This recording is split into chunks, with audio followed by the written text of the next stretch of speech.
I was afraid that if we took this risk, if we pivoted, but then we failed, that everybody around me would look at me and say, see, those sandals that she designed, that wholesale business that she built, it was all just beginner's luck.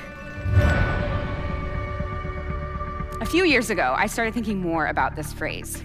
But more importantly, I started trying to think about myself before this particular insecurity emerged. And I had to go back. I had to go really far back, all the way to my 22-year-old self who had quit her corporate job and moved to Uganda without a job, without a plan, just this insatiable sense of curiosity.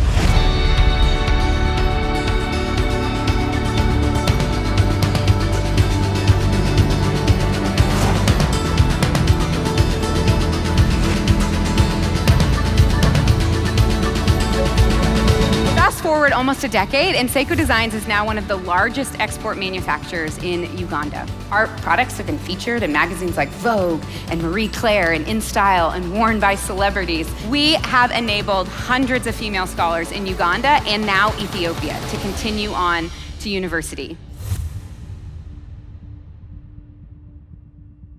I started thinking that maybe my younger self didn't succeed despite my lack of experience, my lack of industry connections, my lack of know-how or expertise, but perhaps precisely because of it. Maybe it had less to do with beginner's luck and everything to do with a little something I like to call beginner's pluck. I'm referring to the brilliant and underused noun, pluck. It means spirited and determined courage. I started thinking about the mentalities and the mindsets that I had in my earliest days, long before I would have self-identified as an entrepreneur. And I started wondering if perhaps learning how to intentionally channel my inner beginner could help me become a more effective and innovative leader for the long haul. Over the last 10 years of starting and growing my own social enterprise and teaching and coaching thousands of other entrepreneurs to do the same, I've been learning firsthand how this ubiquitous, inspirational, find your passion and you'll never work another day in your life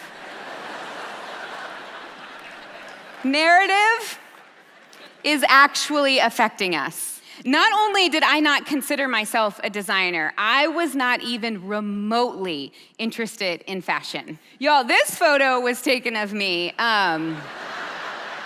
Yeah, not after I just emerged from my bedroom after having a violent stomach flu, which is kind of what this vibe says to me. Oh, no. This photo was taken of me on the day I got engaged. But listen, here's the thing. You're never gonna find your passion because your passion isn't out there fully formed waiting for you to discover it. Your passion isn't behind a door waiting for almighty, all-powerful, good decision-making you to open the right door at the right time so that you can catch your passion before it scattles away. We will never find our passion, but we can build lives of purpose and passion and impact. And while the difference between building and creating and finding and discovering might seem like semantics, I think it's an incredibly important mentality shift. Our passions are not found in our dreaming, and I am all for big dreamings, but they are made in our doing. Do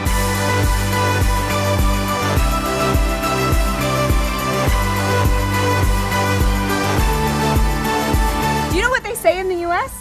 They say, once you find your dream job, you'll never work again. What do you think about that? No, I don't support that. Building a life of passion and impact and purpose is actually really hard work. And by learning and living into these principles, you will become a more effective and innovative leader for the long haul. We're gonna start with this one. Dream big. Okay, y'all, you cannot open up Instagram or walk down the self-help aisle without some inspirational guru shouting this at you, right? Principle number 3 of Beginner's Pluck is to actually start by dreaming small. And while it's quite nice for my ego to be seen as someone who easily dreams these big dreams, I want to be really honest with you and tell you about how that story actually went down.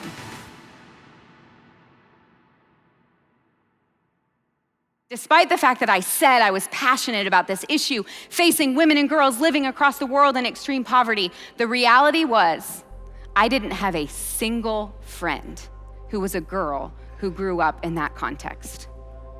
While I was busy thinking and dreaming and pontificating about a million girls, the sacred value and importance of just one got lost somewhere along the way. My new dream became not about bringing a million women and girls out of poverty, but about knowing one, about making a single friend. As soon as I took that really big dream and I started dreaming really small, made it as small as it could possibly go, I became a doer instead of just a dreamer. Can you imagine what my parents said when I was like, Mom and Dad, I'm quitting my job in the height of the recession to move to Uganda. And they're like, Uganda? What are you doing in Uganda? And I'm like, Mom and Dad, I'm going to make a friend. But what Pluckies know is that small dreams have a surprising power of setting our dreams into the motion of doing, launching us out of waiting and into creating.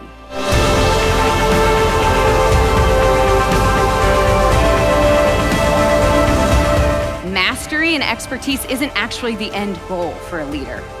The goal is to be someone who is constantly moving through the cycles of learning, or what I like to call the magical land of beginners. The role of leaders is not to be the hero of anyone else's story, but rather to do the hard work in ourselves so that we can inspire and equip others to be the hero of theirs.